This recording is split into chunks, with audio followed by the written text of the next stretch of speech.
Developing right now on Morning News Now, bracing for Helene this morning. Preparations and evacuations underway across Florida for Tropical Storm Helene, gaining strength in the Gulf and set to make landfall as a powerful hurricane. Any battle with Mother Nature wins. And so you have to understand how quickly things can happen during a storm. We'll bring you the latest on the conditions, the warnings, and how soon the storm could hit. New this morning, failures and fallout, scathing criticism from a bipartisan report into the first assassination attempt on former President Donald Trump. Just one day after the suspect in the second attempt is formally charged. Plus, what we're learning about shots fired at a campaign office of Vice President Kamala Harris in Arizona. Also, a debit card lawsuit that could already be impacting your wallet, why the Justice Department says Visa made billions of dollars by monopolizing the market. And it could be putting the Z's in your Zoom calls. We'll look at how your background in online meetings could be impacting your energy levels. I do love when you get on a Zoom and someone's like on a tropical beach or something. Right, I've never used one of those. We just spend hours curating the perfect background. Yeah, the real life background exactly. rather than somewhere funny. Good to have you with us on this Wednesday morning. I'm Joe Fryer. And I'm Savannah Sellers. Thanks for being here. We're going to start this morning with red flag warnings going up across the Gulf as Helene lashes Mexico with 50-mile-per-hour winds and dumps more than 6 inches of rain in the region, flooding roads and knocking out power to many of the smaller islands near Cuba. Helene is now pushing through the Caribbean on its way to the U.S., and the Gulf Coast of Florida is preparing for impact. They're filling up sandbags, stocking up on supplies, and boarding up businesses. Forecasters warn parts of the state could get hit with life-threatening storm surges of up to 15 feet. In just a moment, we're going to speak with Chief Barbara Tripp from the Tampa Fire Rescue Department. They are bracing for the storm, but first, let's check in with meteorologist Angie Lastman to get the latest on Helene's path. Angie, good morning. Good morning, guys. We've got a lot to cover with this system here over the next 36 hours to 48 hours. Here's those tropical alerts that are up for a lot of course, the state of Florida and much of Georgia and stretching up into the Carolinas. Notice that hurricane warning stretches into southern Georgia. Here's what we know about the system right now. It's got winds of 65 miles per hour. As of that latest update just a little while ago, that came up just a touch. We saw pressure come down just a little bit. So it's showing signs of strengthening, and that's to be expected. This is exactly how we kind of expected this to play out over this time period. It is moving right now northwest at 9 miles per hour. Notice the center of it, which isn't all that well defined, is sitting just about 45 miles to the east-northeast of Mexico. Now, the center of it likely going to pass, kind of just brush past Cancun, and then it enters these really warm waters. We're talking about potentially a Category 1 hurricane by later today, and then it spends some time over those warm waters that I mentioned, an environment that's really going to be conducive for further strengthening. We could be talking about rapid intensification with this system, with a low shear environment and plenty of moisture to tap into. That means that we're going to see a stronger hurricane on its approach to Florida. The cone right now does include the Big Bend area and parts of the Panhandle. Tampa not included in that. But what makes this system so different is that it is large. It's expansive and it's fast moving, and that's going to do a couple of things for us. It will continue moving north up into parts of the southeast, and there's going to be a heavy rain threat that's going to be impressive for folks there and definitely impactful. This system I mentioned, quite large. Notice how far that tropical storm wind field extends from the center. So that basically encompasses almost the entirety of the state of Florida. That means that we've got a lot strong winds extending well out from the center. So those impacts are going to extend out well from the center. So even where it makes landfall, there's going to be impacts far from that. That means that storm surge will be larger and for a larger area, as well as the wind damage is going to be for a larger area too. We could see hurricane force winds move through Tallahassee, depending on exactly where the center of that is. Storm surge impressive, of course, closer to the center, 10 to 15 feet. You see Cedar Key, Keaton Beach included in that. But the Tampa Bay area, 4 to 8 feet. I mean, that's going to be impressive. We'll see, of course, washed out roads. We'll see large and dangerous waves. And then on top of that, guys, we have a flood risk that's going to be quite impressive, extending up into the Carolinas. That is going to last Thursday and Friday. And we could see upwards of over a foot of rain in some of these spots. It's just amazing how quickly these storms can just grow and intensify. And how fast it is moving is quite impressive. And that means that the threats are further inland, not just right at the coast like we often see with similar systems that have come on shore in a similar location. Angie Lassman, thank you so much. We'll see you in a little bit. Let's bring in Chief Barbara Tripp with the Tampa Fire Rescue Department. Good morning, Chief. Thank you very much for your time on what is sure to be a busy day. Let's talk about your preparations. Tampa really will start to feel the impacts, as we just heard there, from the storm around midnight tonight into the early morning hours of Thursday. What kind of things are you and your team doing today to get ready for what you might see tonight? Well, thank you so much for having me here. But once again, we are continuing to prepare our communities. We've been offering sandbags for the community to assist with some flooding that we're expecting. And of course, when the storm started up, Tampa was in a cone. And of course, as it intensified more out in the Gulf, changes have adjusted. But one of the things that we're going to have is problems with flooding and, of course, the surge that's going to come after the storm passes through. A few years ago, I was in Tampa bracing for a big hurricane to come. And one thing I learned is just how vulnerable Tampa can be. It has a lot of bridges and canals which can easily flood. A lot of places could be impacted by a large storm surge. And on top of that, this is forming and intensifying very quickly. That's giving folks less time to prepare. So what is your message to people in your community? How long could it take before they could get help if there is a problem? Well, one of the things we want the community not to do is be complacent. Over the last couple of months since hurricane season started, we have been very blessed to not have certain things that take place when the storms have actually hit. And sometimes, community says, well, it's not going to hit us, but then it's the aftermath that take place. Currently we have what we call a Florida Task Force team, which is urban search and rescue, that's going to assist throughout the state of Florida with anyone that's in need. So we just ask the community to continue to prepare their homes, listen to the information that's put out through the media. And if you're told to evacuate, please don't take it lightly. It's a reason that we inform the community to evacuate because of the low-lying areas. We always tell them to, run from the water and hide from the wind. And one of the problems that we're going to have, as you stated, is we're going to have a lot of flooding, and we want everyone to be safe. We've got reminders here in our studio, even a big graphic here. It says, fill up gas tanks, learn those evacuation zones. As you're saying, heed those warnings. Chief Tripp, this is the strongest storm to make landfall in over a year. But we do know that people in the area, we understand, are still cleaning up from Hurricane Debbie, which just hit in early August. Do you feel, are the people of Tampa ready for another major storm like this? Are those preparations underway? And tell us some of your biggest concerns. So as far as the preparations, we continue throughout the city of Tampa and Hillsborough County to make sure that our storm water is clear. We make sure, as far as when it comes to flooding in the community, we make sure that those roads are clear. But of course, if you have, 1 hour of heavy rains, we're talking about 4 and 5 feet of rain, of course, that's going to impact the community. So one of the things we try to put out is to make sure, as continue to prep your area, you should be familiar with your evacuation zones. You should have a plan. You should have your hurricane kit. You should take care of your families and make sure that they're prepared for situations like this. And when we're talking about constantly preparing the community, we advise them, we open shelters for families that are in certain areas to be able to come to a safe haven that will be able to deal with this type of category of a storm. Chief Tripp, we really appreciate you taking the time. Thank you so much. We're thinking about your community. Thank you. We are also following breaking news out of Capitol Hill this morning. Lawmakers just released a bipartisan interim report on their investigation into the security failures that led to the first assassination attempt on former President Donald Trump. That's the one that happened in July in Butler, Pennsylvania. In the report from a Senate committee, investigators say that a series of, quote, foreseeable and, quote, preventable mistakes led to the vulnerable protection of Mr. Trump at that rally. The report also says that those people who are responsible for the planning of security that day have, quote, deflected blame. There's a lot to go over. We have NBC News Justice reporter Ryan Riley joining us now with the latest on this. Ryan, good morning. So the report, just the beginning, break down to what we're learning from this report about what went wrong leading up to that outdoor rally in Pennsylvania.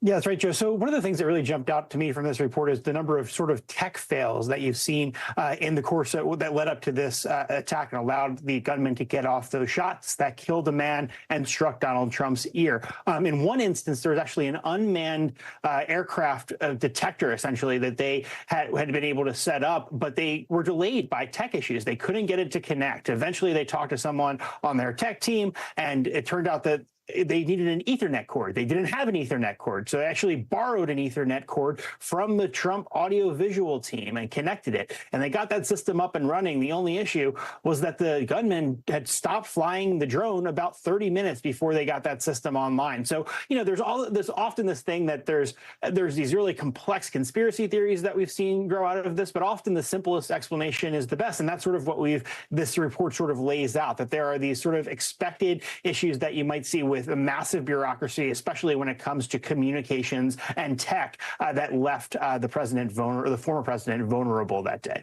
Ryan, let's talk about the second assassination attempt, apparent assassination attempt. This one comes just a day after federal prosecutors officially charged the person involved in that. His name's Ryan Wesley Ruth, with attempted assassination of a presidential candidate.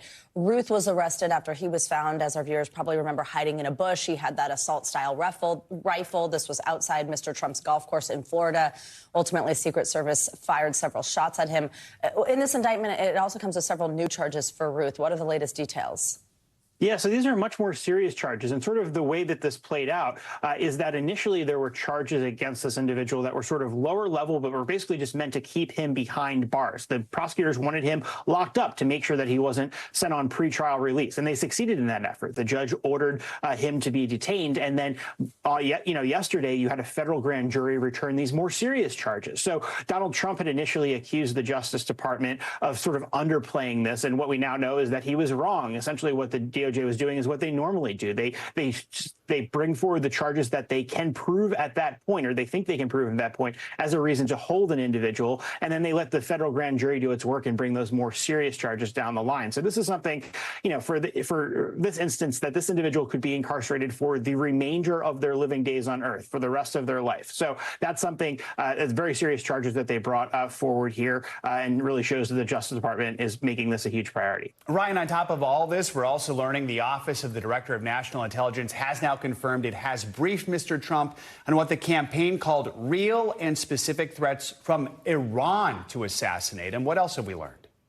Yeah, so, we also know about this Iranian plot to hack his campaign emails, according to federal authorities, and that's sort of this ongoing effort. So it is this complex situation where you essentially have Donald Trump, who is this target and the subject of federal investigations, is also being briefed by separate components of the FBI. He's got those 2 federal criminal cases against him on the one hand, but then you also have these briefings, this internal information. So it's this really complex, sort of unprecedented situation in American history, because, Donald Trump could be in the White House in a few months, but he's also a criminal target and a criminal defendant in the federal system, simultaneously getting info from the federal system because of his role as the Republican nominee for president of the United States. All right, Ryan Riley. Ryan, thank you. Well, police in Arizona are investigating after shots were fired through the windows at Vice President Kamala Harris's campaign office in Tampa, Arizona. Workers in the office called police after finding the bullet holes when they arrived to work on Monday. You're looking at them right there. They say someone also shot the same windows with what appeared to be a BB or pellet gun last week. Now police say they are stepping up patrols in the area in an effort to prevent any further issues. President Biden delivered his final speech as the leader of the United States to the UN General Assembly yesterday, where he sought to reaffirm America's role on the world stage. In his parting words, the president hoped for a diplomatic solution to the war in the Middle East and said Russia had failed in its war with Ukraine. Mr. Biden is expected to sit down with Ukraine's President Zelensky tomorrow after the Ukrainian leader delivers his UN speech this morning. We've got NBC News White House correspondent Mike Memoli here on set with us yet again, which is very exciting. Mike, great to have you here. Thank you so much for being here. So let's start with the Middle East. As Israel's biggest ally, obviously, people were really paying attention to what the president would have to say about, of course, the ongoing war in Gaza. Also, though, this new front with Lebanon.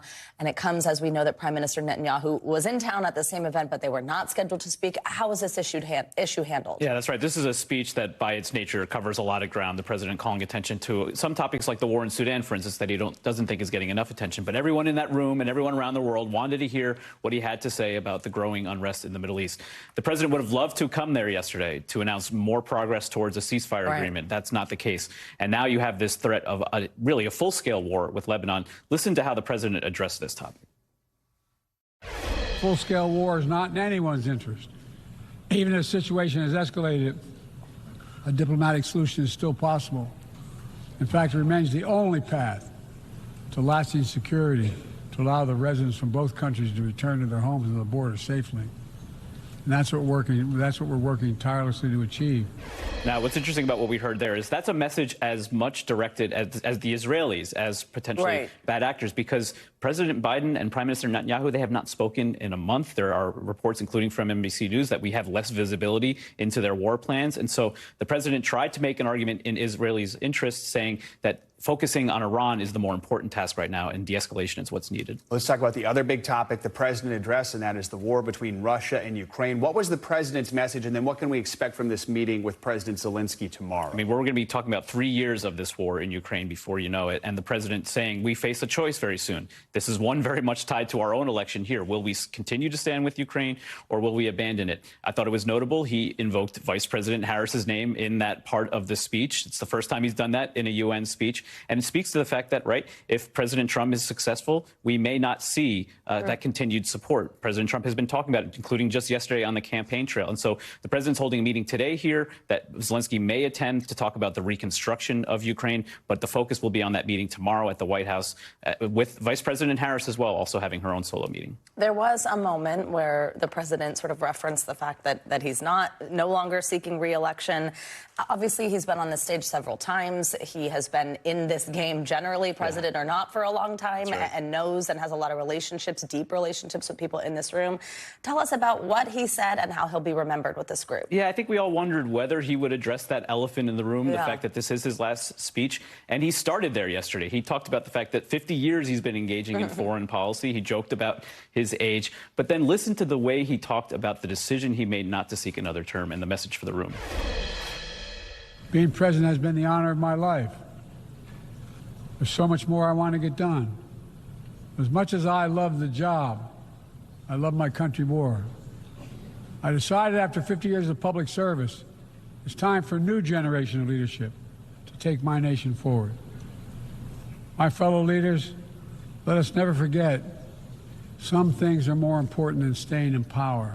Now, that is also a message that's as much about our election here, right? President Trump trying to return to power as to some of the leaders in the room, right? The president has framed this major challenge this century, democracies versus autocracies, saying, listen, we have to allow free and fair elections. Sometimes you have to hand back power. And we cut it off there, but that line got huge applause, and that is not an easy room to get applause in. It's not like the State of the Union there. Exactly, exactly right. Mike Memoli, thank you very much. So great to have you on set with us for a couple of days. Well, let's stay on the topic of the Middle East this morning and get the latest. Air raid sirens sound in Tel Aviv after Israel intercepted a missile fired by Hezbollah, the militant group's first attempt to actually strike the city.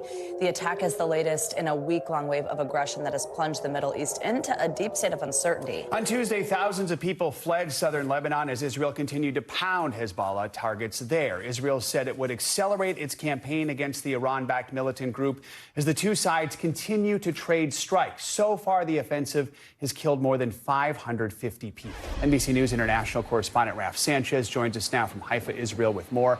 Raf, good morning. So tell us about this attempted strike on Tel Aviv this morning. Jay, Savannah, good morning. Israel's military says this was a long-range surface-to-surface missile with a heavy warhead fired by Hezbollah towards Tel Aviv. And it is, according to the Israeli government, the first time in the decades that Israel and Hezbollah have been fighting that the Iranian-backed militant group have targeted Tel Aviv itself. You hear those sirens there. People woken up in the early hours of the morning running to bomb shelters. Now, this missile was intercepted by the David Sling missile defense system. That's according to the Israeli military. There were no casualties, but this is indicative of Hezbollah's ambition to strike deeper into Israel. According to the Israeli military, they say around 300 rockets and missiles were fired yesterday. Nobody was killed in Israel despite that barrage. Of course, as you mentioned, that is not the case on the other side of the border in Lebanon, where there is no missile defense. There are very few bomb shelters. At this point, the death toll around 600 people, including around 50 children. Guys. So, Raf, Israel has said that it will not back down in its campaign against Hezbollah, despite these casualty numbers that we're seeing within Lebanon. What's kind of different here, though, right, is we know the stated goals with Hamas, with their war in Gaza, is to eliminate Hamas. We also understand that the U.S. now, as Mike just pointed out, has less visibility into Israel's plans when it comes to this fight with Lebanon. Do we have an idea of what Israel's plan going forward is as this conflict escalates, especially as we see strikes attempted all the way into Tel Aviv? Well, Savannah, that's exactly right. Israel has set this very broad set of goals for this military operation in Lebanon. They say they want to push Hezbollah back from the border. They want to degrade its military infrastructure. They want to create conditions so that it's safe for tens of thousands of Israeli civilians displaced from their homes to go back to where they live. None of that is an easy lift. We spoke yesterday to a member of parliament from Prime Minister Benjamin Netanyahu's governing Likud party, and I asked him, are you prepared for a conflict with Hezbollah that continues at this level of intensity for months? Take a listen to what he had to say. I don't know, but it will take as much as it needs to take, but we will not live with such barbaric enemy in the north. This is our commitment to our citizens, and I expect the free world to stand with us. We want our citizens to live free, to live their lives in security, and we are attacking now the Hezbollah. They will pay. They will pay for the attack that they started without any provocation from our side 11 months ago, and we are going to win this war.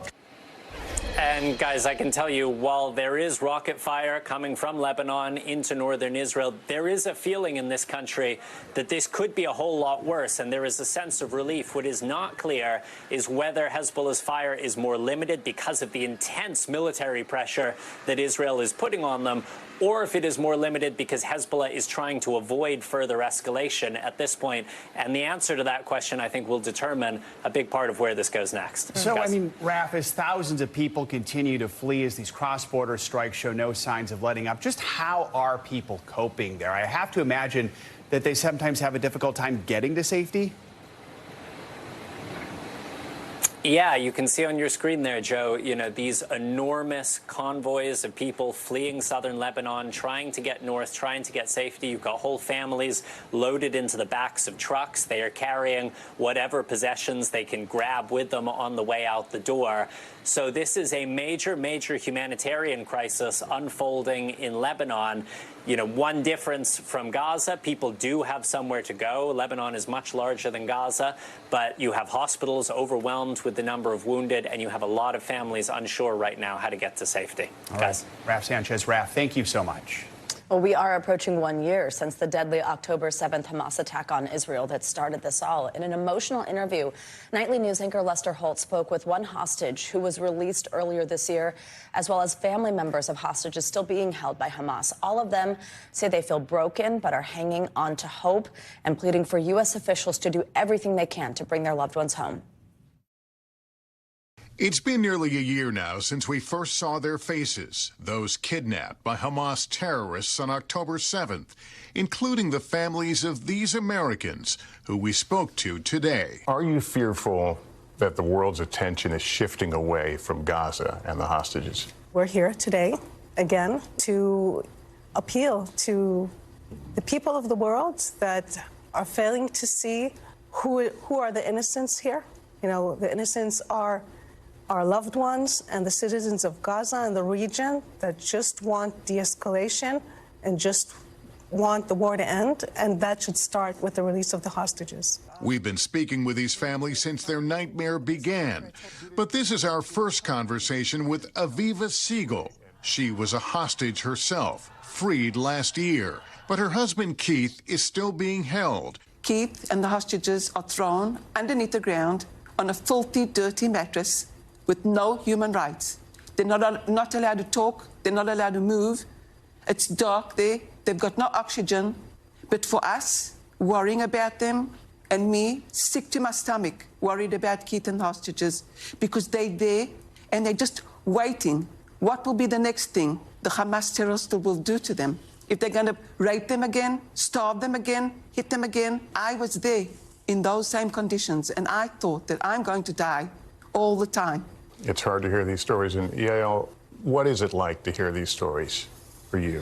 Yael's 20-year-old son, Idan, was also kidnapped. It's very hard stories to hear. Like, I'm worried sick for the well-being of Idan. Every time that I'm meeting Aviva, I'm giving her like the biggest hug that I can, and I'm feeling like I'm hugging Idan, because to see her, it's a miracle for me. She's like an angel. Mika is Idan's sister. It was so surreal, like texting and talking to Idan like 2 days before, and then hearing on October 7th that I was just not going to be talking to him, and now it's been a year.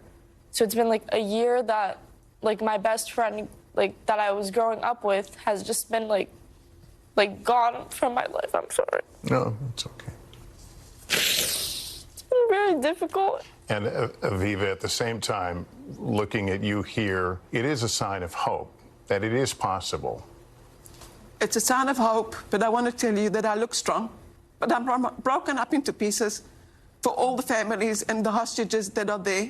I'm going to scream as much as I can until they come back.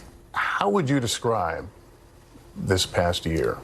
We simply just miss them so deeply, so deeply. My sister and her husband's bodies are being held as bargaining chips still in Gaza. We cannot do anything besides trying to think how to get back Itai home, and no joy in our life. The group has met frequently with Biden administration officials. Is there a deal to be done, perhaps between just the U.S., an independent deal?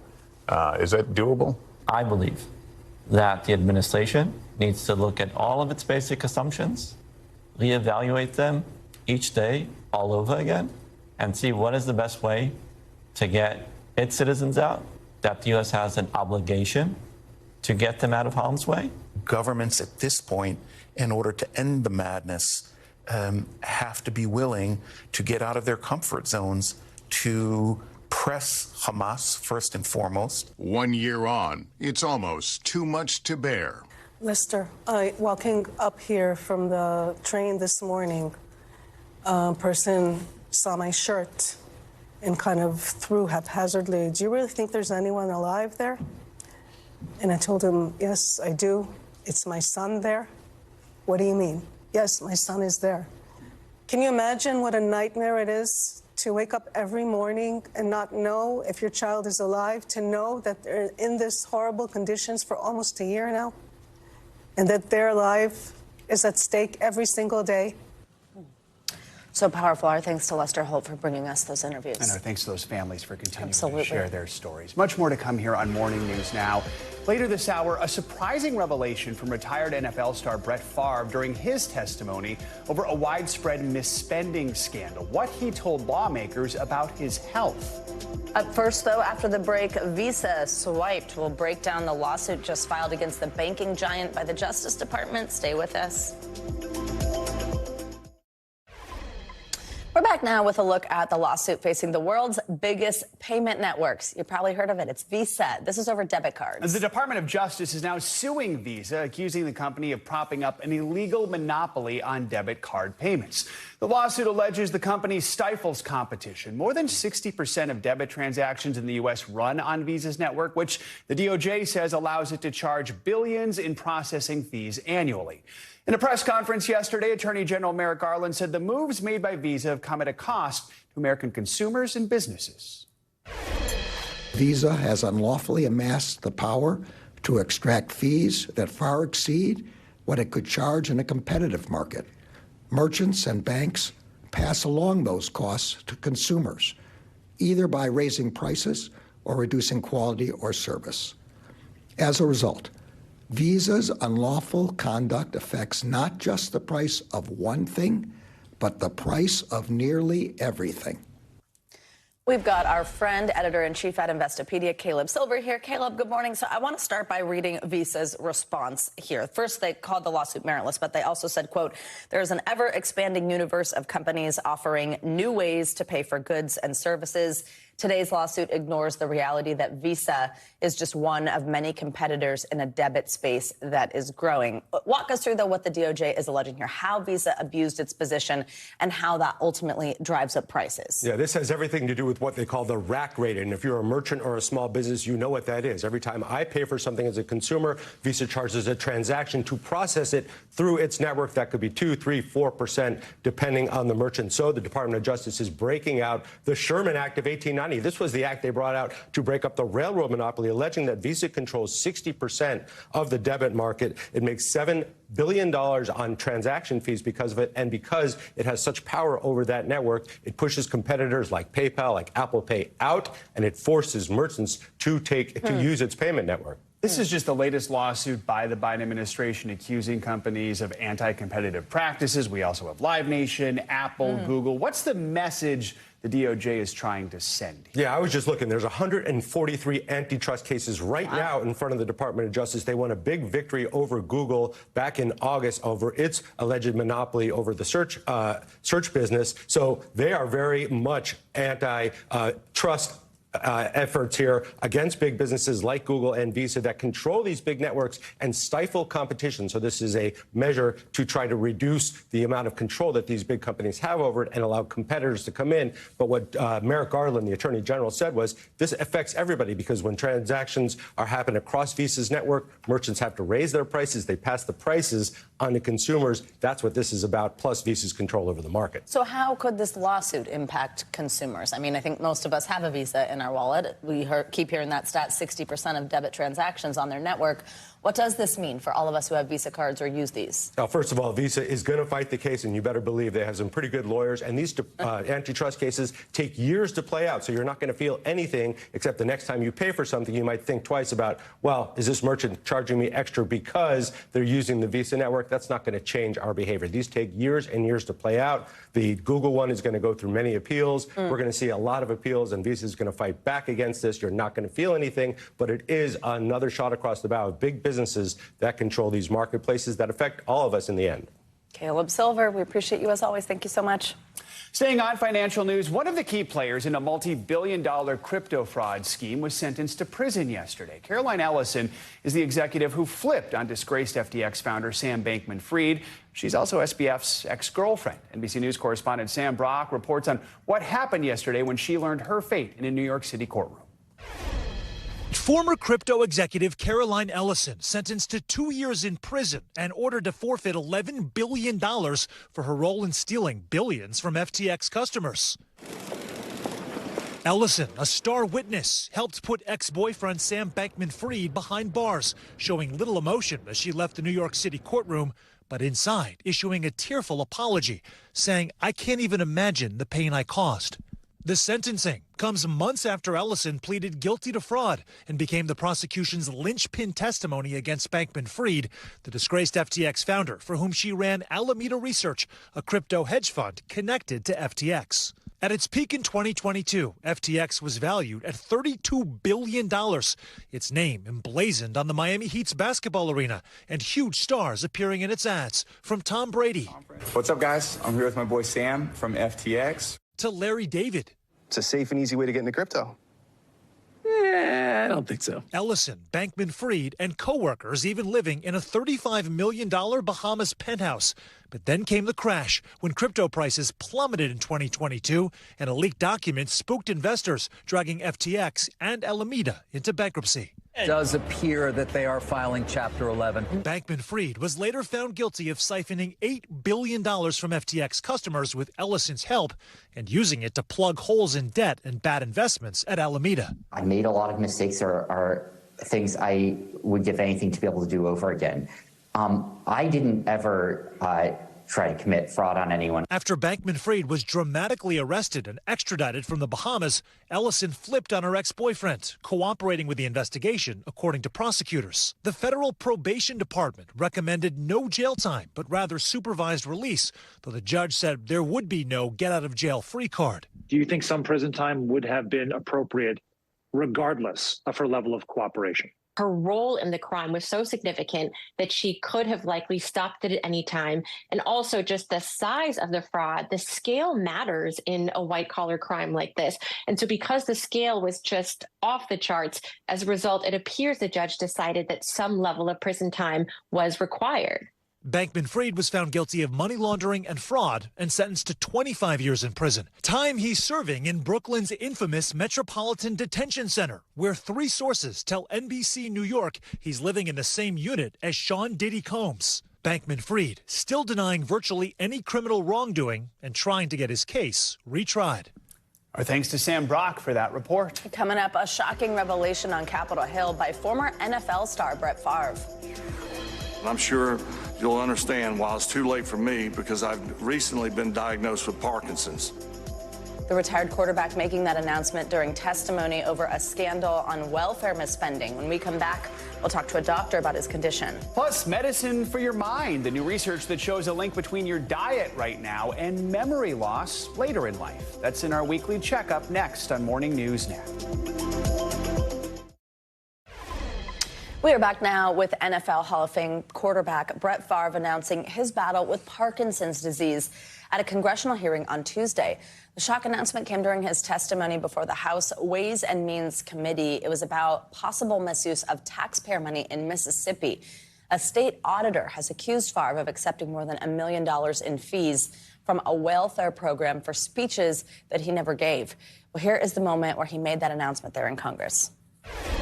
Sadly, I also lost an investment in a company that I believed was developing a breakthrough concussion drug I thought would help others. And I'm sure you'll understand why it's too late for me, because I've recently been diagnosed with Parkinson's.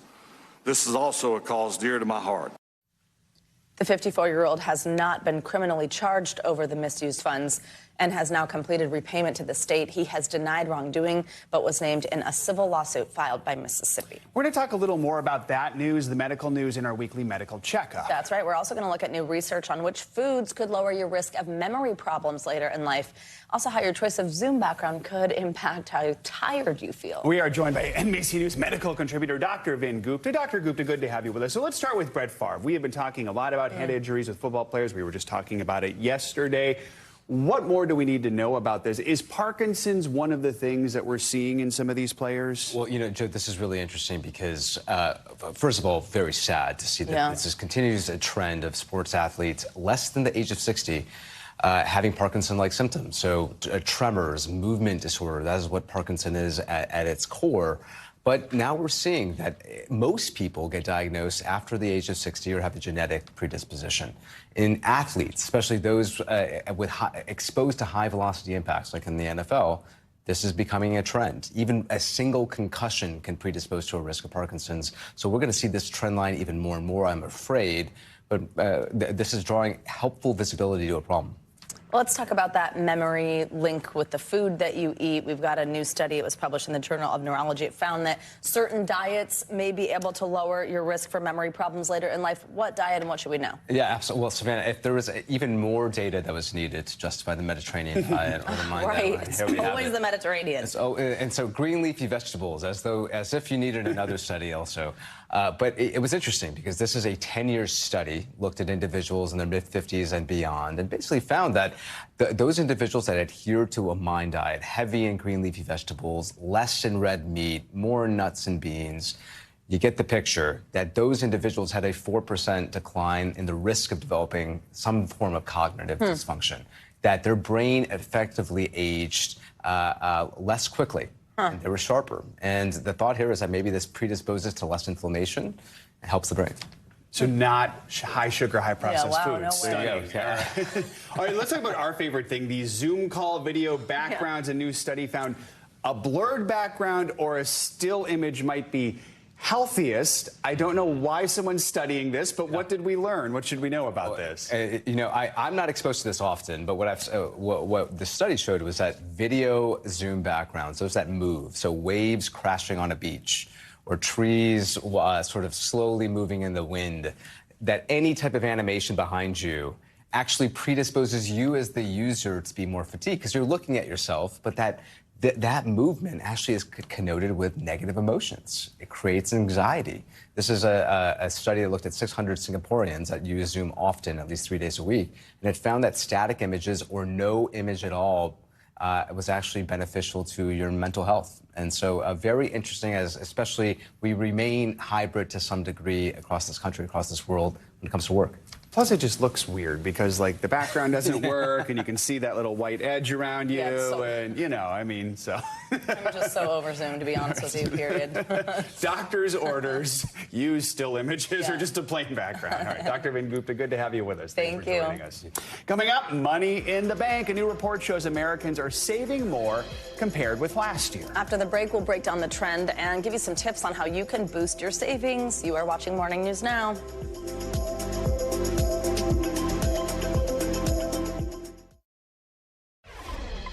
We're back with a new report that shows many Americans are saving more money this year than they were just 12 months ago. In fact, 59% of people say that they've been able to save more this year. That's according to NerdWallet's 2024 State of Banking survey. One reason, many of them opened up new savings accounts with online-only banks, which had higher interest rates. We've got NerdWallet personal finance expert Elizabeth Aiello here with more from that report. Elizabeth, good morning. So we mentioned people opening new accounts with these online-only banks. Is that a growing trend? And tell us what else the report found about people's bank of choice. People have been opening more online banks, and I am one of them included. Some of the other things that the report found is that many brick and mortar banking customers are actually satisfied with their online services, so they don't feel the need for an online account. We also found that some people open savings accounts at new banks to get better rates. So the survey actually found that 12% of Americans opened a savings account at a new or separate bank in the past 12 months. And then also more than a third, or 36% of those respondents made that move because the new bank had a higher savings account interest rate than their previous bank. So when I was younger, you just went to the bank that was in your town because you could drive to it. Now there are so many more options out there for banking, and each of them have their own perks. So what are some of the most popular bank services or some of the best features that people are looking out for? Well, there are several. I don't know if you all have seen it, but first of all, some people may be looking for a sign-up bonus, which can be alluring for new customers. Some other things people may be looking out for are ATM access, so having a wide range of options in case you're on that road trip or out of state and you need to take money out of your bank. Another thing people might be looking at is customer service. So some people like to have in-person interaction and have that intimate connection with customer service representatives, while other people are more interested in online services. Other things people like myself might be interested in are fees. So some people are looking for banks with lower fees, and of course, banks that offer high interest rates on their savings. Is there anything worse, especially when it comes to your money and questions or concerns that you have, than talking to a robot on the phone? I'm like, human. So I totally agree with that. Like, having good phone customer service is hugely important to me, especially in this regard. We talked about this a little bit. Joe mentioned, you know, a bank you can drive to, the one in town. Many Americans say they do strictly deal with brick and mortar banks with that physical location. 40%, in fact, of people say they only have savings accounts at those types of banks. Why is that? What did you learn from them? Well, it could be a range of reasons. So one, it could be convenience, right? So maybe you've been at that bank for the past 20 years and you understand the services and you're also just comfortable there. It could also be sentiment. So some people, maybe their family banked at that bank, or like me, one of your banks was the first one you ever opened. So you have an attachment to that bank and in a sense, loyalty. Another reason may be trust. So some people maybe have some mistrust for online banks or just don't understand the concept of there being no physical building or physical people that they can see. So those may be a few reasons that people tend to gravitate towards brick and mortar banks. I feel like I've had a surprising number of conversations about savings accounts lately. I guess the one perk of high interest rates are those high yield savings accounts. So what's the most important thing people should consider before opening a new savings account? Well, as I mentioned earlier, it can be easy to jump at an opportunity because you see a high rate or because you have a sign-up bonus offer. But people need to remember to pay attention to the fine print. And that means that you want to look at things like minimum balance requirements. So are they asking you to have, for example, a minimum of $10,000 before you can open the account? You also want to look at minimum balance requirements in the sense that how much do you have to maintain in the account to keep it open? Other things to pay attention are any fees. And again, you want to pay attention to ATM access. So how accessible are ATMs in your area, or do you at least get a reimbursement if you use an out-of-network ATM? Elizabeth, Iola, thank you so much for joining us this morning. Really interesting stuff here. Thank you. Thank you for having me.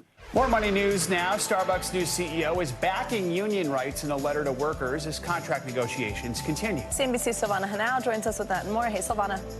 Hey, Savannah. Hey, Joe. Good morning to you. So Starbucks' new CEO, Brian Niccol, says he's committed to engaging constructively with store workers who have voted to unionize. Starbucks is continuing contract negotiations with the Workers United Union this week. It's the first with Niccol at the helm after he took over in a surprise shakeup last month. In a letter, he says he deeply respects the right of employees to choose to be represented by a union. Now, earlier this month, Niccol said in an open letter he would work to improve the culture at Starbucks stores. Meanwhile, Meta is holding its annual Connect conference today, a year after launching the Quest 3 mixed reality headset. Now, the company is expected to expand that product lineup with a cheaper Quest device. CEO Mark Zuckerberg is giving the keynote address, and he's hinted Meta may show off the Orion AR glasses that the company has been teasing for a while. We could also hear more about new AI features for the Ray-Ban Meta smart glasses. And Coca-Cola is pulling the plug on its spiced soda less than a year after unveiling the flavor as a permanent addition to its lineup. Now, Coke isn't saying why it's phasing out the product, but says it's always looking at what our consumers like and adjusting our range of products. Coke plans to introduce a new flavor in 2025. Did anybody ask for a spiced Coca-Cola? I don't know. Just make Coke. Oh, my God, I was looking at you because you like to try weird sweet things. I do, but just make Coke. It's fine. Yeah, We're good. exactly. I love a Coke. Same. Regular I love a regular Coke. Regular Coke for me. Oof, that's my drink. Totally. Me too. Thanks, Me too. Silvana. Appreciate Thank you. Coming up, from the pros to pickup games, more women and girls are getting into basketball. When we return, how the growing popularity of the WNBA is inspiring a new generation of lady ballers. You're watching Morning News now.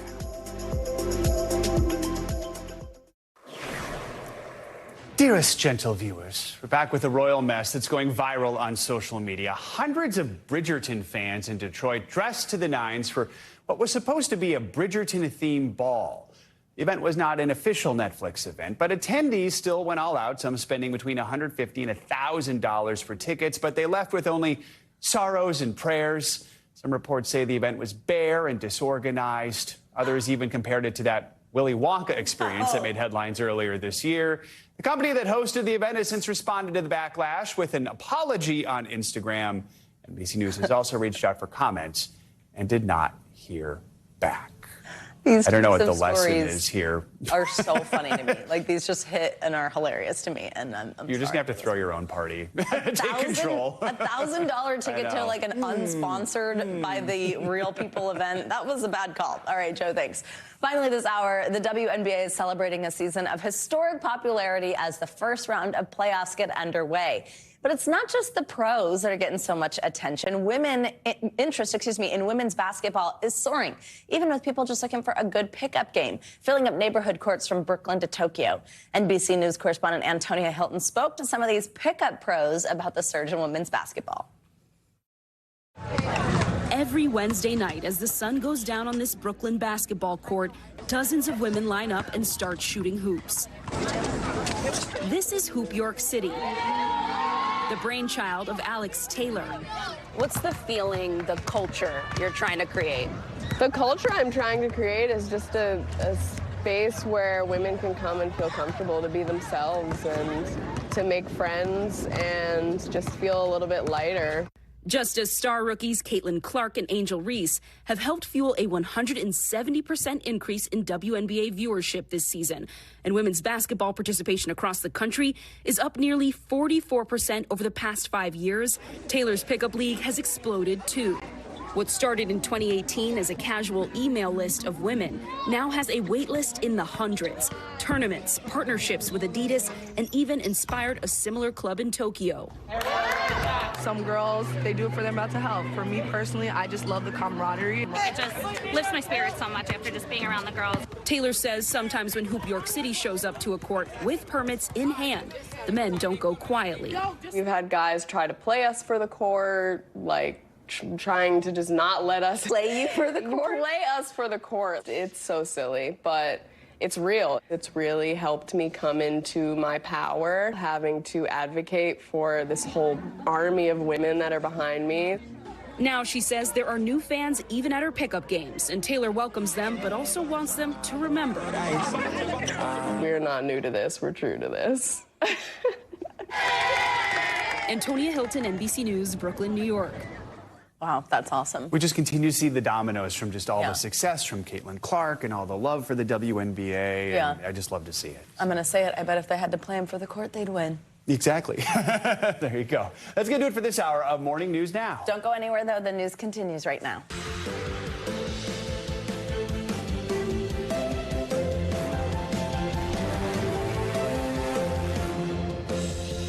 Good morning. Thanks for joining us this Wednesday. I'm Savannah Sellers. I'm Joe Fryer. Right now on Morning News Now, evacuation orders underway with Tropical Storm Helene expected to reach hurricane strength in Florida directly in its path. Coastal communities preparing for the worst, with some spots facing possible storm surges of up to 15 feet. We'll have team coverage as the storm picks up steam. Meteorologist Angie Lassman is standing by with the latest on the timing and the track. Also this morning, air raid sirens sound in Tel Aviv after Israel says Hezbollah targeted the city with a missile for the first time. In southern Lebanon, officials say hundreds of thousands are attempting to flee. Israel ramping up its bombardment of targets in Beirut. We are on the ground with the latest. Plus, new details in the July attempted assassination of former President Trump.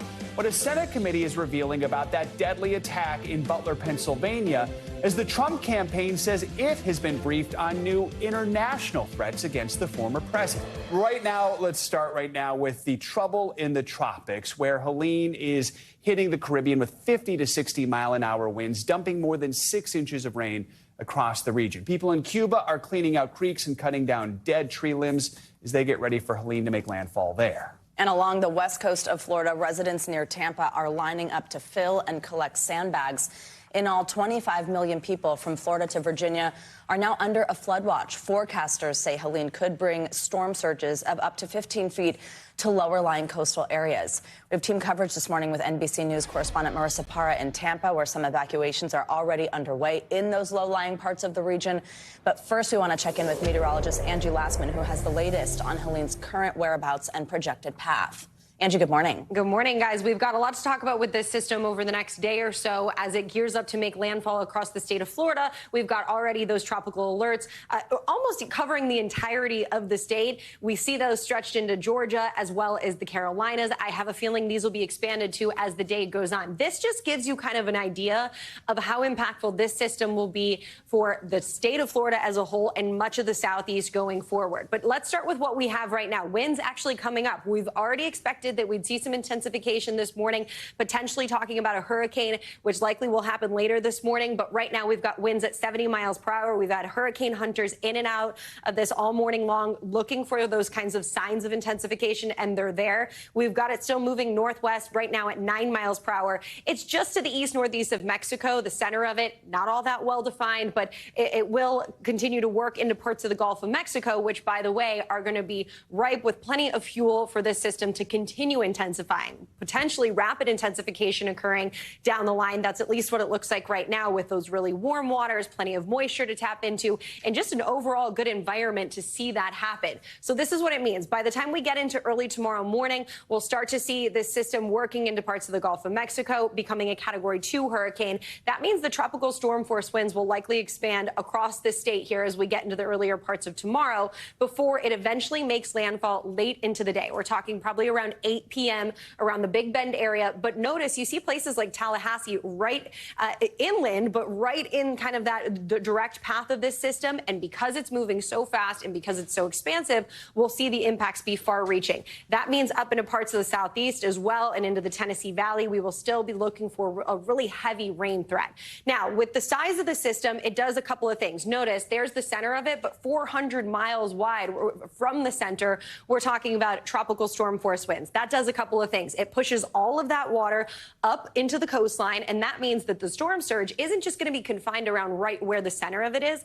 Instead, it's going to be pushed up along the coast for a much larger area. That means much higher storm surge. It also means that the tropical storm force winds, of course, are causing damage for a much larger area, too. We could see places like Tallahassee see some really strong, potentially hurricane force winds as we get into the later parts of your day tomorrow and into the overnight hours. Now, it's going to strengthen. It'll be a major hurricane by the time it makes landfall. And notice kind of the timing. Those strong winds, 60 mile per hour, and the potential for tornadoes, that's going to be tomorrow afternoon along the coast. So if you are preparing for this in the coastal areas of Florida, Tampa, up through the Big Bend and the Panhandle, you're going to want to finish that up definitely today. By the time this evening comes, we'll see the heavy rain and the flooding be a potential issue. And that 5 to 8 foot storm surge is going to be something that Tampa has to contend with. Of course, it's much larger storm surge when you look up towards the Big Bend, where the center of that system is, up to maybe 12, 15 feet. But the timing is going to be landfall anywhere from 6 p.m. to 10 p.m. And then it'll quickly move into Georgia, and the heavy rain threat will be there. We'll see significant road, river flooding.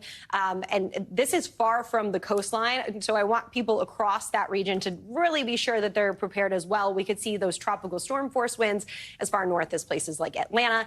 And then, guys, the torrential rain is going to be a big problem across the mountainous regions of places like Tennessee, Georgia, the Carolinas. So this isn't just a coastal kind of issue that we'll see into Friday. This is going to be something that we see lasting into the potential of late Friday.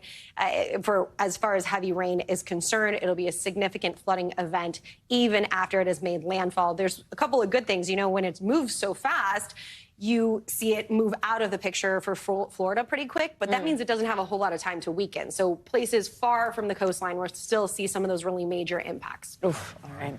Thank you, Angela Assman. Of course. Let's check in with NBC News correspondent Marissa Parra. She is in Tampa, where people should really start feeling the effects of Helene later tonight. Marissa, good morning. So just what's the mood like there? Are you hearing? Are people evacuating for this one, or are they planning to ride it out?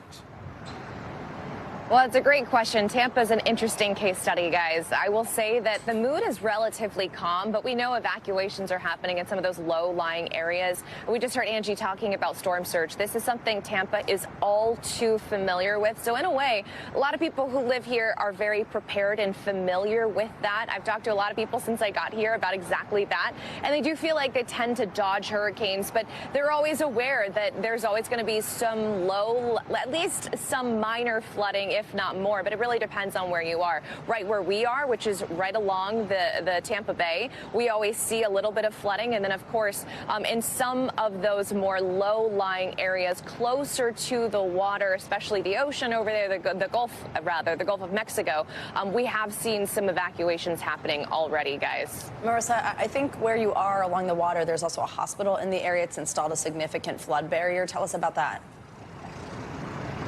Yeah, so Tampa General Hospital is just over my shoulder here. It's actually on its own island. You have to drive across a bridge to get there. It is the region's only level 1 trauma center.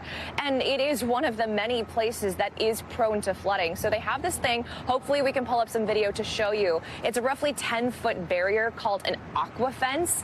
It's relatively new. They only installed it over the last couple of years, and they've put it to the test. We saw it put to the test last year with Hurricane Idalia, and it can take on up to 15 feet of storm surge. So what that means is they can get up to 15 feet of flooding, and this hospital can still be operational for not only the residents, the staff, and the people, the patients inside of it, so they don't have to be moved. But of course, they can continue to stay operational throughout the storm, which is really important, especially if there are people who do get injured during this. So a really incredible piece of technology that has so far, when it's been put to the test, has stood the test, guys. So Marissa, beyond the hospital, what other preparations are you seeing? I know there's obviously a lot of canals and low-lying areas there. Plus, some areas are still actually cleaning up from Hurricane Debbie, which just hit last month.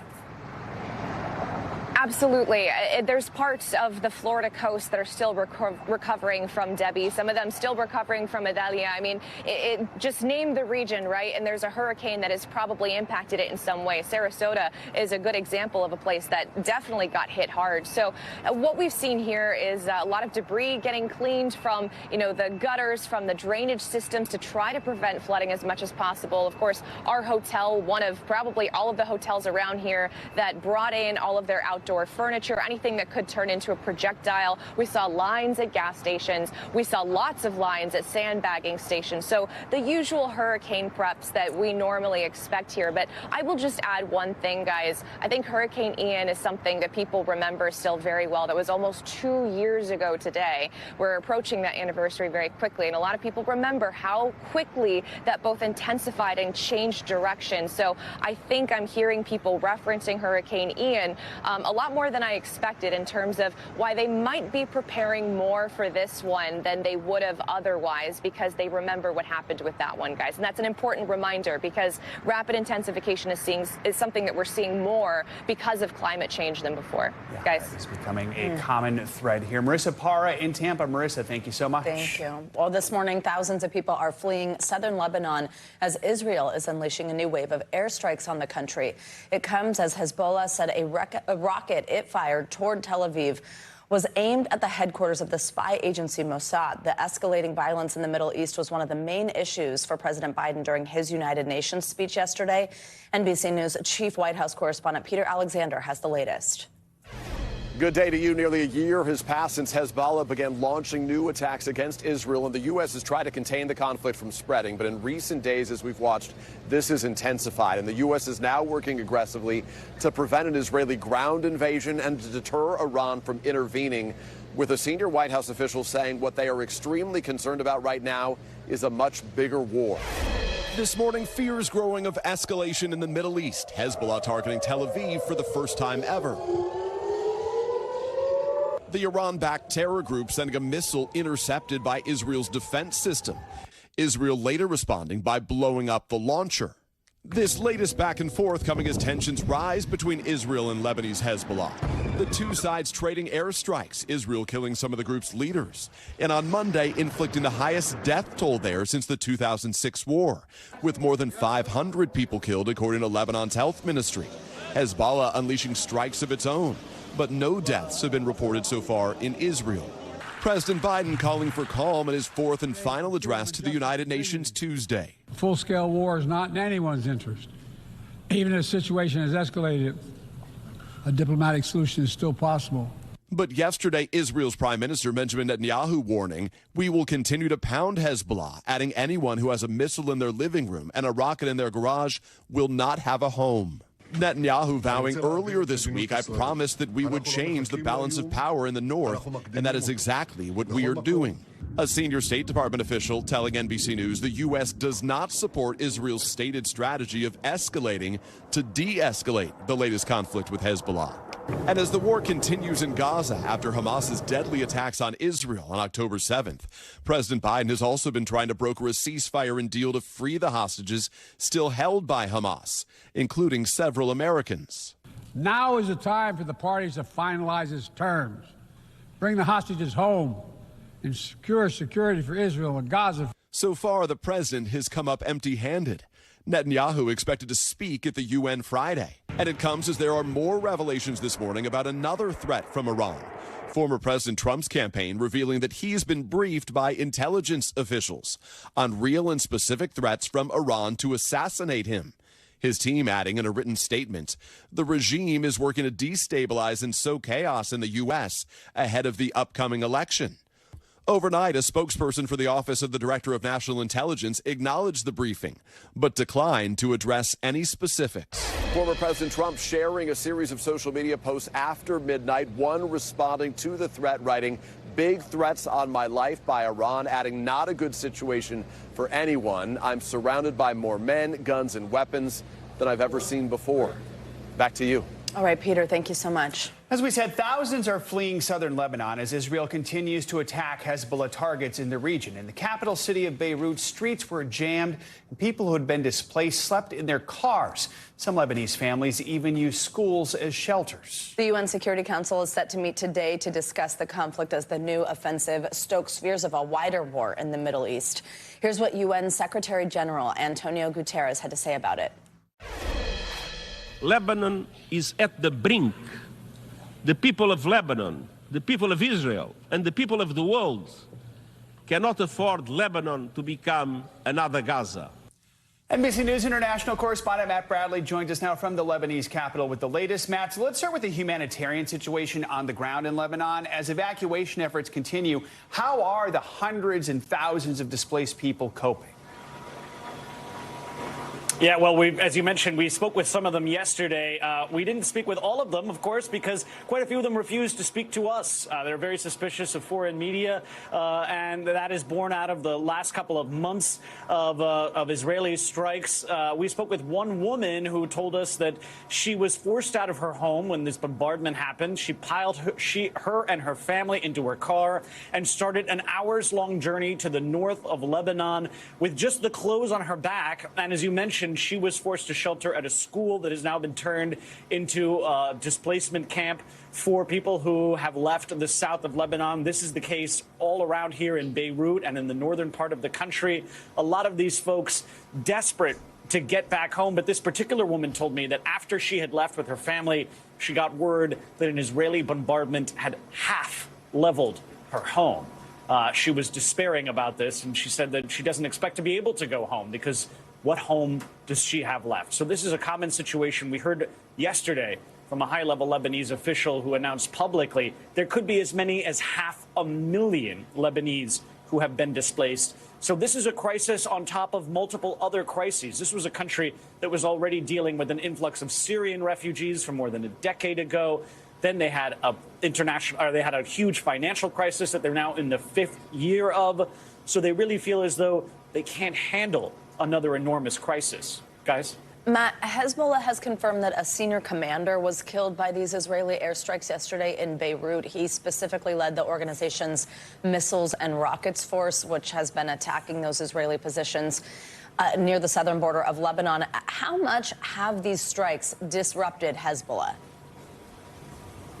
Yeah, this was the second time in as many days yesterday that we saw that a senior commander of Hezbollah was killed by the Israelis. And since Hezbollah has acknowledged that this happened, other top officials for Hezbollah were also killed in those twin strikes over 2 days.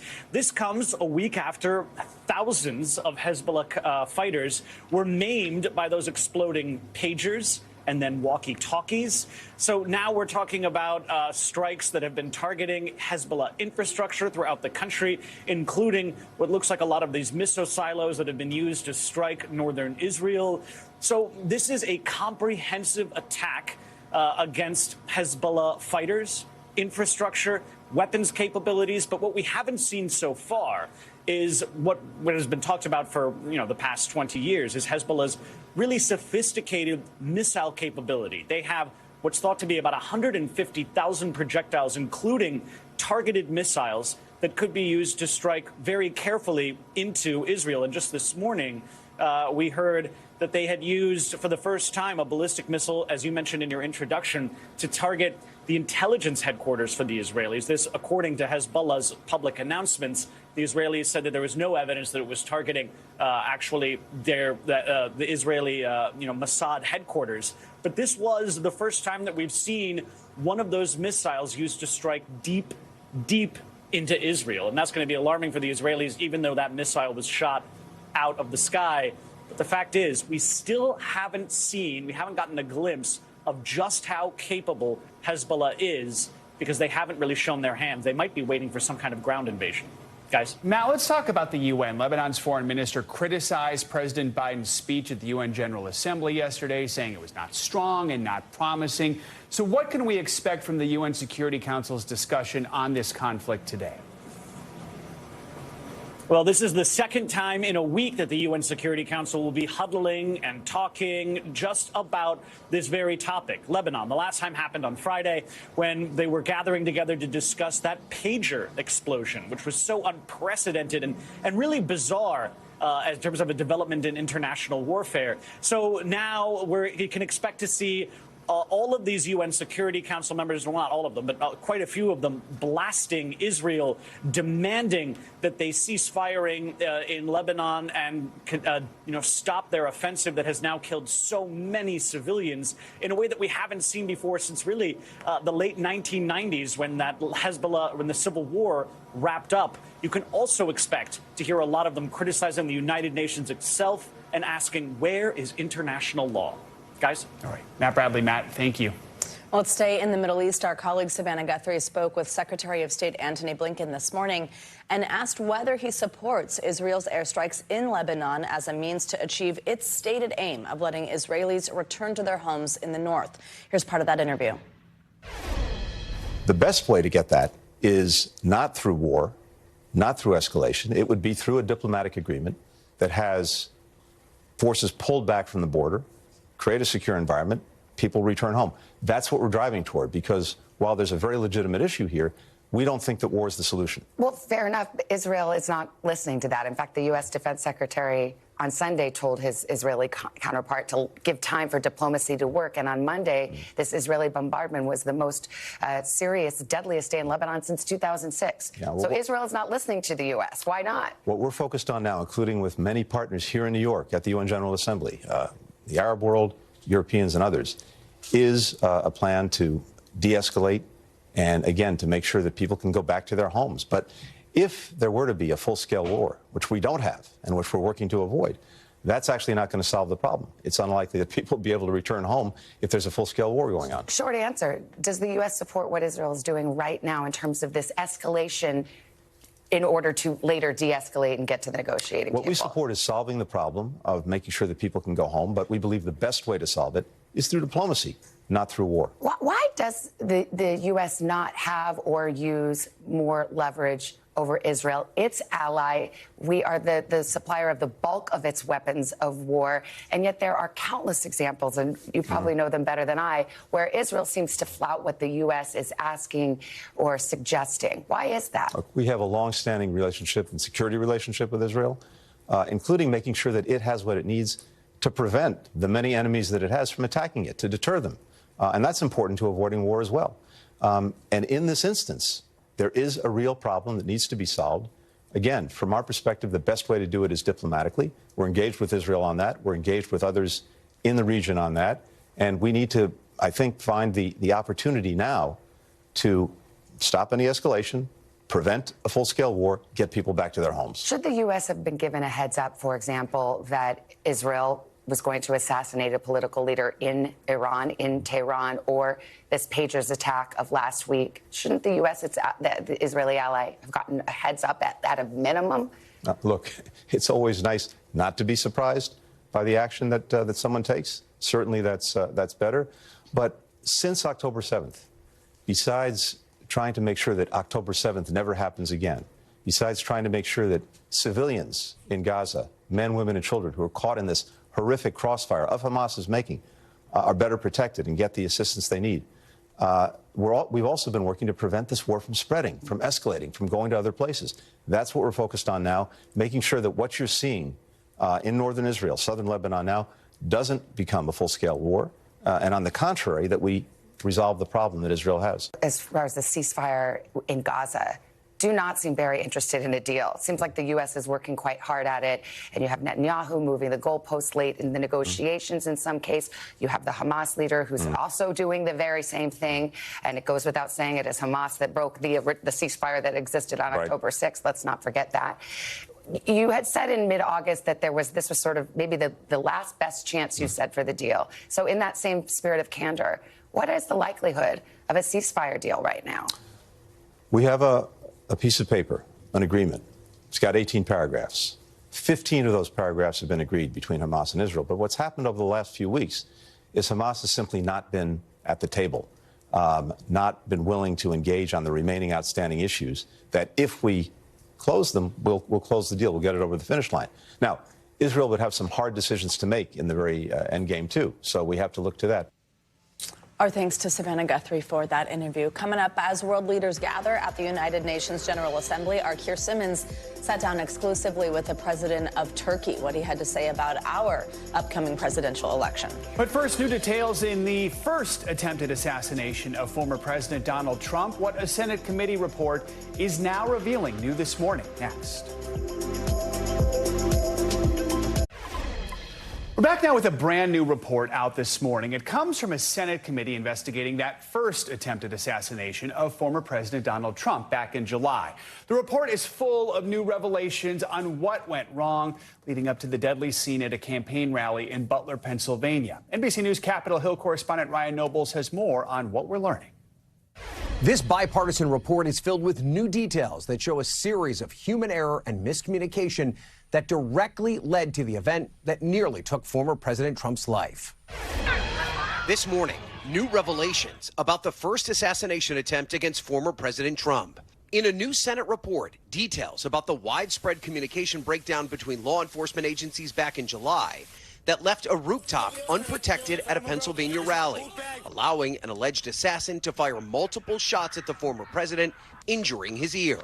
We couldn't identify one person who actually had to sign off on the plan. Clearly, the plan had major flaws in it. According to the report, Secret Service first learned of a suspicious man with a rangefinder 27 minutes before the shooting took place, 7 minutes earlier than originally thought. The Secret Service command center on site also found out the shooter was on the roof a full 2 minutes before the shooting took place, but failed to rush Trump off the stage. The report also found that Secret Service and local law enforcement were operating on different radio channels, their only communication via cell phone. They were also dealing with technical problems, including a delay in flying a surveillance drone above the rally site. The shooter put up a drone earlier in the day. They would have probably noticed that had they had their counter-drone surveillance. The report comes as federal prosecutors announced a new round of charges against the man accused of plotting the second assassination attempt against former President Trump at his Florida golf course. Ryan Ruth, who has not entered a plea yet, is facing 5 felonies, including attempted assassination of a major presidential candidate, which carries the possibility of life in prison. And with political violence concerns in the spotlight, an alarming incident in Tempe, Arizona for the Harris-Walz campaign. Staff discovering bullet holes in the window of an office that houses the party's campaign team in the area, including staff and volunteers. No one was hurt, and police are investigating. And the Secret Service has not commented on this new report, but they've previously acknowledged ultimate responsibility for the failure. And its own internal investigators have also highlighted bad planning and poor communication between the agencies. All right, Ryan, thank you. Well, all this week, as we've been talking about, world leaders are in New York for the United Nations General Assembly meeting yesterday. Turkey's President Erdogan was among those to deliver his address. The Turkish leader and NATO ally denounced Israel for its military actions in Gaza and criticized the UN for failing to stop the war. NBC News chief international correspondent Keir Simmons spoke exclusively with President Erdogan. He joins us here in New York from quite far away and on set. It's great to have you with us. So the Turkish leader has long been a critic of Israel's actions, whether it's in Gaza or the West Bank. Tell us what he told you. That's right. And at the same time, the thing you said, that Turkey is a NATO ally, is crucial here because the divisions between Turkey and the US have been deepening. Back to the fight against ISIS, there were issues then. There was a cancellation of the sale of F-35s to Turkey when they bought Russian missile defenses. So there's history here. And now the crisis in Israel is putting more pressure on that relationship. Listen to what he says about Hamas. You'll be surprised.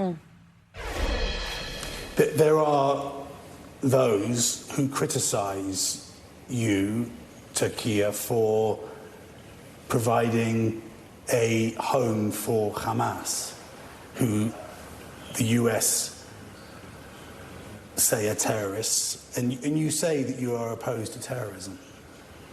We are, of course, against terrorism and terrorists. But I'm one of the leaders who is real familiar with Hamas, and I never called Hamas a terrorist organization. And I don't approach Hamas as a terrorist organization now. because Hamas is spending efforts in order to protect their motherland, and they are actually a group of resistance.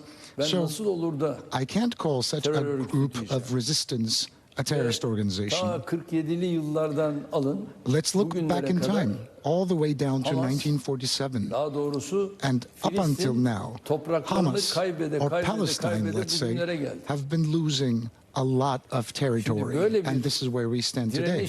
There will be many watching in the US who will be amazed, appalled that you could, as a NATO country, describe those responsible for October 7th as, in those terms. If you look at the October 7th incidents and what happened there, we can see the reasons that prepared the conditions for October the 7th to occur. I would like to ask you how many Palestinians were killed. And let's look at the backdrop of all the incidents that have occurred, and then you will see a much different picture. Now, some of the things he's said about Israel and about Prime Minister Netanyahu, many people will find completely unacceptable. But the bigger picture here is the pressure that the crisis in Israel is putting on American alliances and that network of alliances that President Biden, for example, yesterday talked about as so important. Speaking of America, I know you asked him about the U.S. elections. What's he saying about that? Yeah, that's right. We asked him about Vice President Harris, about former President Trump, about who he preferred. He was quite diplomatic about that, but he has had what President Trump has described as a friendship with President Trump. Extraordinary when you consider what he was just saying about Hamas. And he actually talks in this interview about calling President Trump after the attempted assassination. When that incident occurred, I immediately called him and I wished him a fast recovery. President Trump is a strong supporter of Israel. Not only Trump, Biden is supporting Israel. Unfortunately, they are identical in that regard. They all have the same goal. One quick point to close, guys. In this election, Americans at times are being given the impression that there are easy answers in the world. That story of what's happening with Turkey, we haven't even talked about its relationship with Russia, shows you that it's actually far more complex, and whoever is president next will be dealing with that. That is so true, and impressive how you navigated that interview. Keir, thank you very much for bringing it to us. Thank you. Coming up, a surprise announcement from former NFL quarterback Brett Favre. What the Hall of Famer revealed to lawmakers as he testified about his potential misuse of taxpayer money. Up next.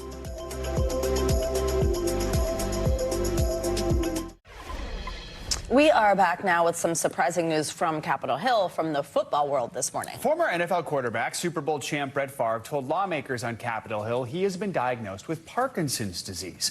That revelation came yesterday when the three-time MVP was giving testimony on another topic. NBC News correspondent Stephanie Gosk is here with more on this one. Steph, good morning. Guys, good morning. Not exactly the headline people anticipated yesterday, was it?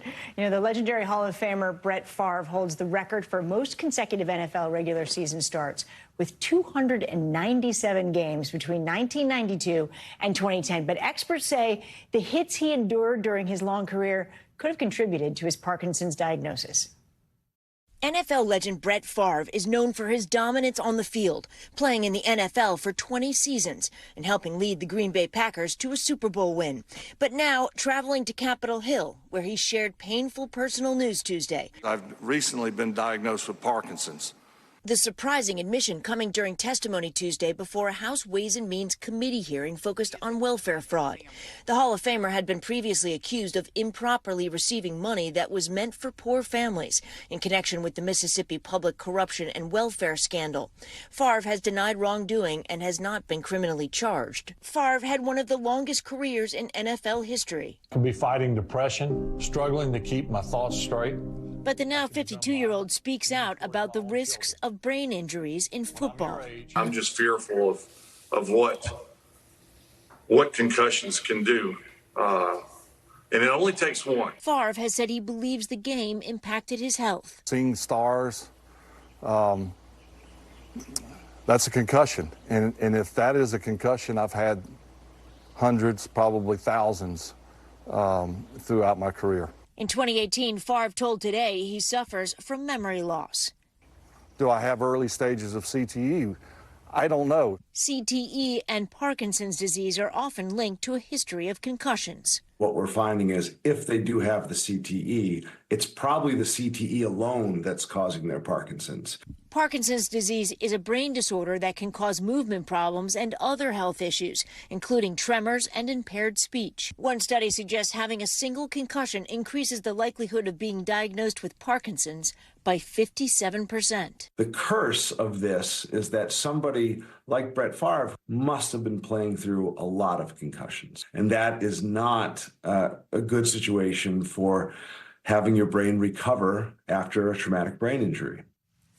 Another study from the Journal of the American Medical Association says patients with a history of playing football had a higher chance of reporting Parkinson's diagnosis. Parkinson's, guys, can't be cured, but it is also not fatal. There are lots of treatments, including medications, and you can also get a type of brain surgery that can help as well. People live for years and years with Parkinson's. We've learned so much about it thanks to Michael J. Fox as well. Yes, that's a very good point. Certainly a talker right now, though, those concussions in football at all level, all ages. Stephanie, thank you so much. You're welcome. We're sticking with health news and looking at a new COVID variant that's been spreading rapidly across Europe and other parts of the world. Yeah, this newest strain of COVID-19, it's called XEC. It's already been reported in at least 25 states, but experts say it could be even more widespread because it's very contagious. NBC News medical contributor Dr. Kavita Patel joins us now to break it all down for us. Dr. Patel, good to have you with us. So the CDC is calling this variant a hybrid because it's a combination of two previous strains of COVID. Both come from the Omicron family. So what does this all mean in terms of just how it affects people?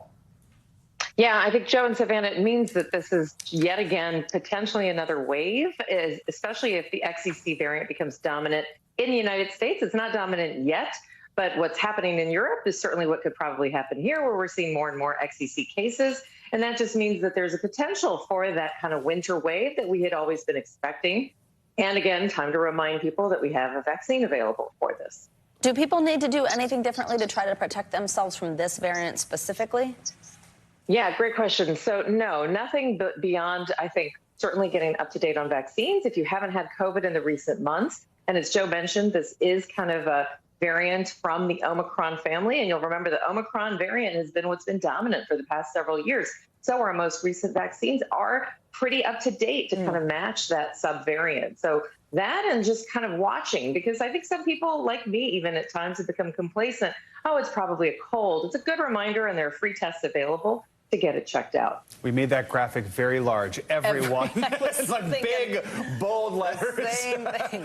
Doctor, and that's important to point because not everyone gets the vaccine. Most people aren't getting it right now. So the milder symptoms of COVID often, of course, can be treated at home. What should people, at what point should they go to the doctor after they've tested positive? What are the symptoms that are most concerning?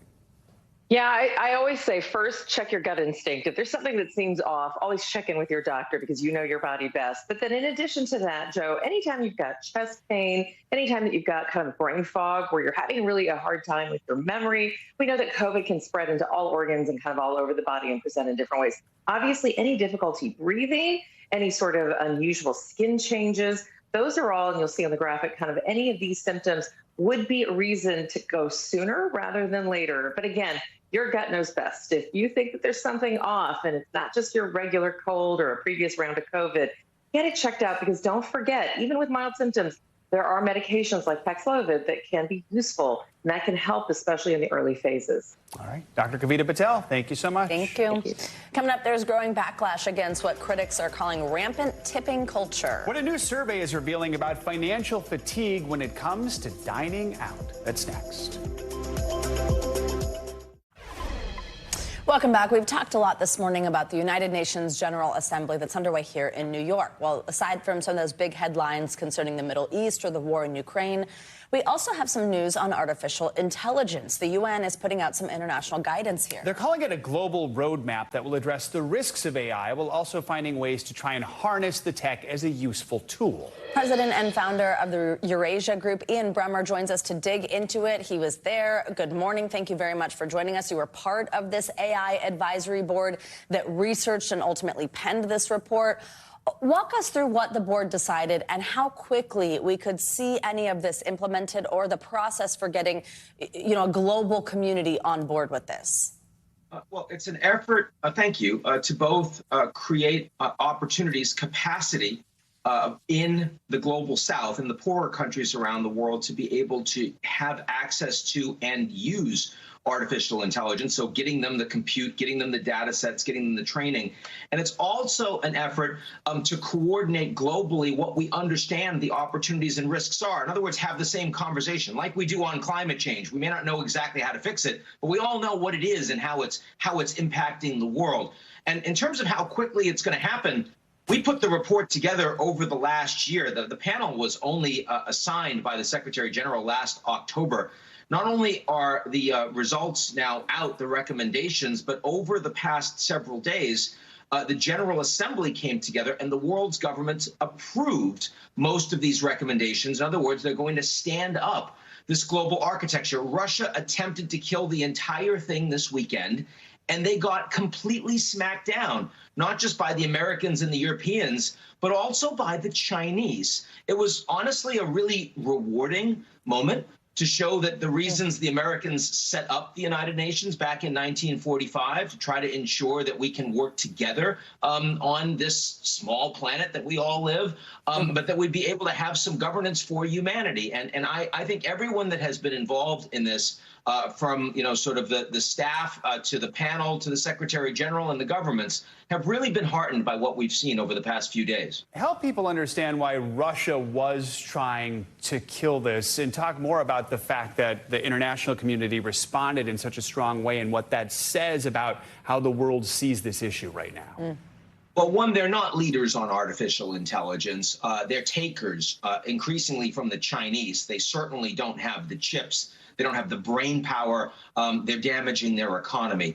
And they don't want the rest of the world to create things that they aren't a part of.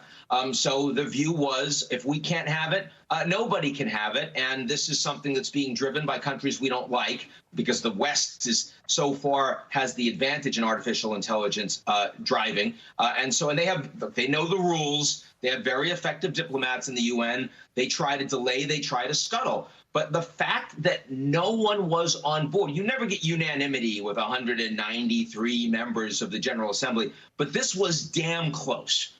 And the fact is that everyone else in the world understands that we have this incredible set of tools with use cases that are going to invent ways of increasing productivity, reducing waste, improving education, healthcare.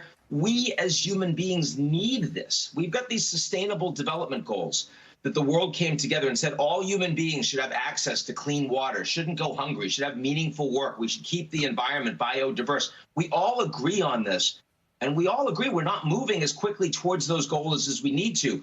Unlocking artificial intelligence for 8 billion people on this planet is our best shot of ramping that up, of making the kind of progress that every government in the world knows we need. And sadly, Russia is led today. The Russian people, I think, deserve these opportunities, but the Russian government is throwing out the international rule book in every way, both in terms of disrespecting Ukrainian sovereignty and in terms of trying to kill artificial intelligence. That's what we saw this weekend.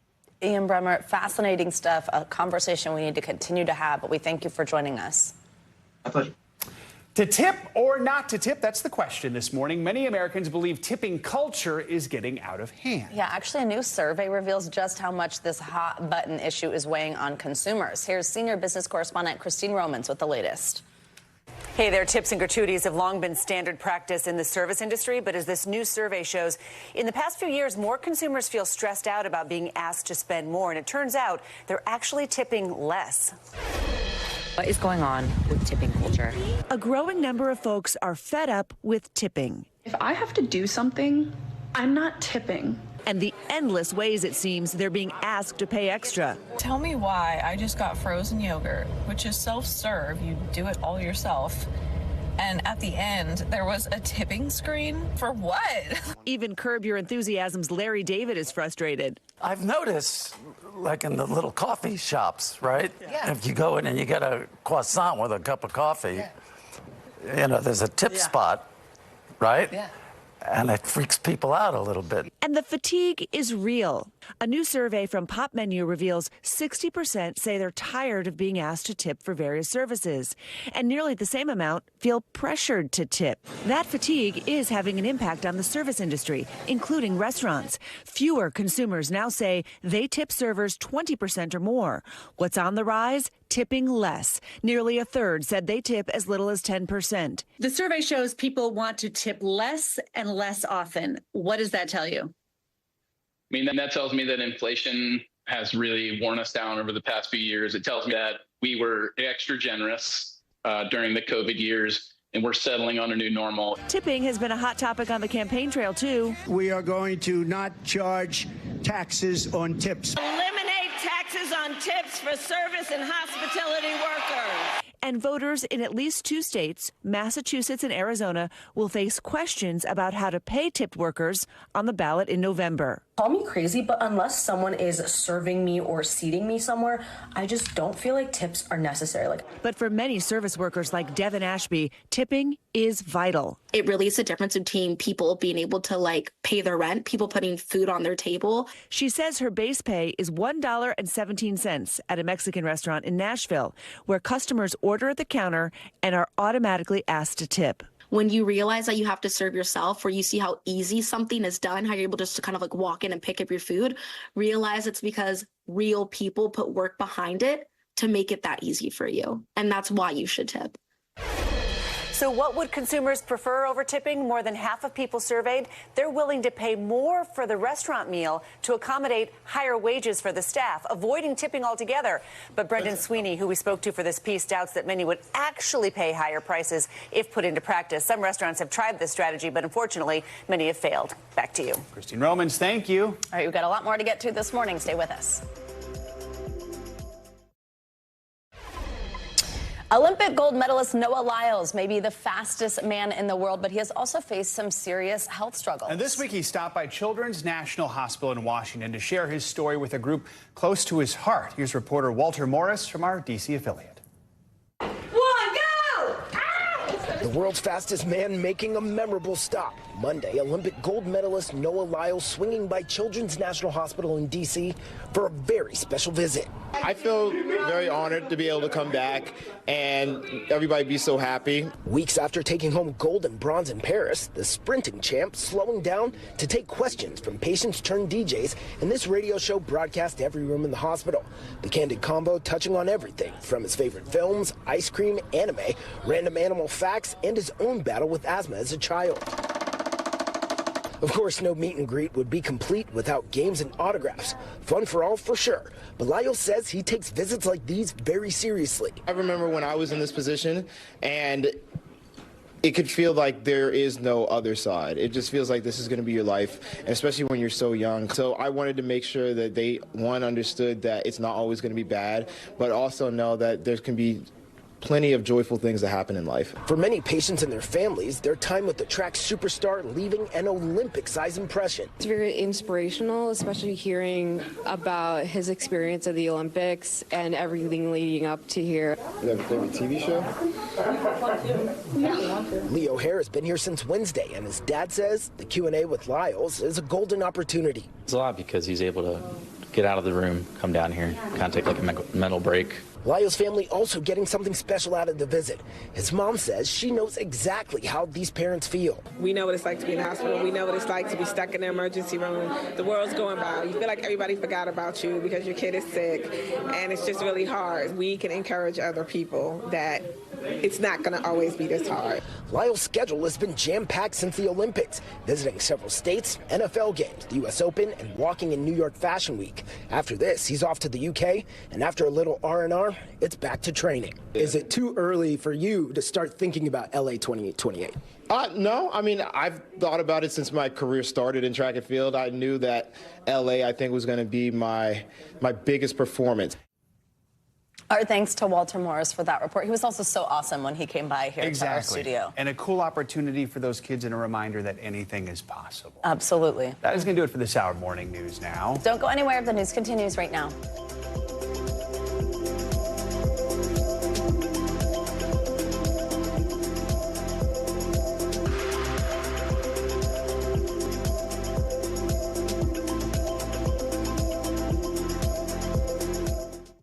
Thanks for watching. Stay updated about breaking news and top stories on the NBC News app or follow us on social media.